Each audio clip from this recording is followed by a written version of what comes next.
What if I told you your drawing are not bad? They are just poorly shaded. Not your lines, not your ideas, not your talent, just your shading. Because shading is different between a sketch and something that feels real. And today I'm going to show you how to master shading using just one powerful brush inside Autodesk Sketchbook, the Paint Tapered tool. If you learn how to control this tool properly, your art will never look flat again. In this video, I'm going to break shading down into some simple, practical, and powerful, just real techniques you can start using immediately, even if you are a beginner. By the end of this video, you will understand how light actually works in your drawing, how to use the Paint Tapered brush like a pro, and how to make your art feel 3D, alive, and professional. Let's get into it. The biggest shading mistake. Let's start with the truth most artists ignore. Shading is not about adding darkness, it's about understanding light. Most beginners do this. They pick a darker color, start brushing randomly, and hope it looks good. That's where the drawing ends up muddy, lifeless, confusing. Instead, you need to ask one question before shading anything. Where is my light coming from? Top left, top right, directly above. Pick one direction and stay consistent, because once your light source is clear, shading becomes easy. Section 2. Understanding light simply. You don't need complicated theory, just remember these 4 zones. The brightest part where light hits directly. Highlight, the brightest part where light hits directly. Mid-tone, the natural color of the object. Core shadow, the darkest part away from light. Reflected light, a soft glow bouncing back into the shadow. If you miss any of this, your drawing will feel flat. Section 3. Mastering the Paint Tapered tool. Now let's talk about your weapon. Paint Tapered brush. Yes, you heard me right. Paint Tapered brush. This brush is powerful because it responds to pressure. It creates smooth transitions. It gives you natural strokes, but most people misuse it. Here's how to control it. Tip 1. Use light hand pressure. Don't press hard immediately. Start soft. Build gradually. Think of it like layering shadows, not painting walls. Tip 2. Shading in direction, not randomly. Your stroke should flow the form of the object.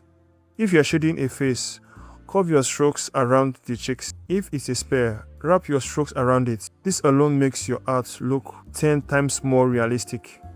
Tip 3. Build in layers. Very important.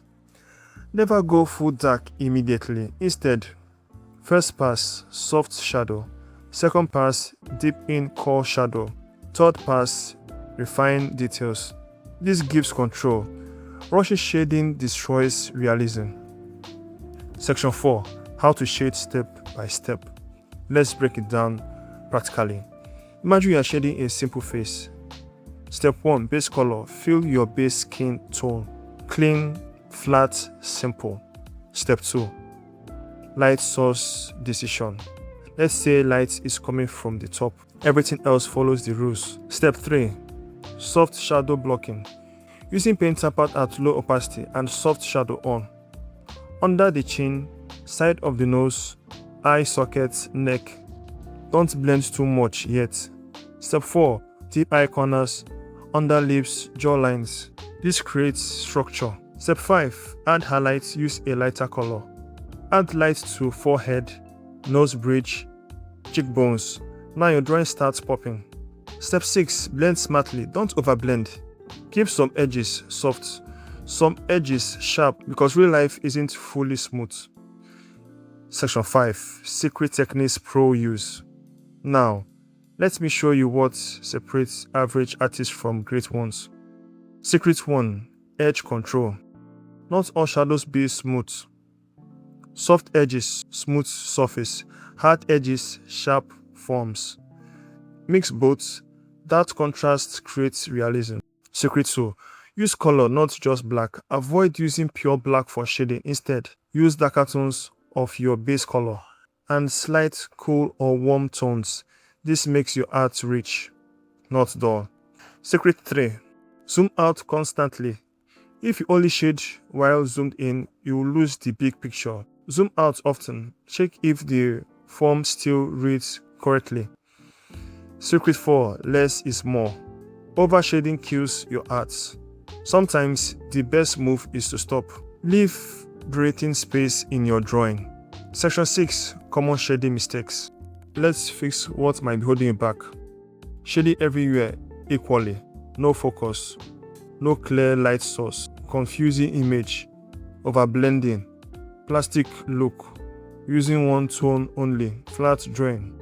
If your art feels off, it's usually one of these. Section 7. Practice exercise. Section 8. Final mindset shift. Stop thinking, I need to shade this drawing. Start thinking, I need to describe light, because shading is just like being controlled. If you master this, your art will stop looking like sketches and start looking like realistic, not because you changed your style, because you finally understood light. So next time you open Autodesk Sketchbook, don't just draw, control the light and watch your art transform. If you find this helpful, because shading is not talent, it's a skill, and now you know exactly how to build it. Alright, sit back, relax, and enjoy the video. If anything sparks your curiosity, confuses you, or you just want to learn more, drop your questions in the comment section below. I'm always there reading and replying. And hey, don't just watch, engage. Tell me what you noticed, what you learned, or even what you struggled with. Your comments help shape the next video. If you're enjoying the content so far, make sure to like the video, subscribe, and turn on notifications so you don't miss what's coming next. Bye.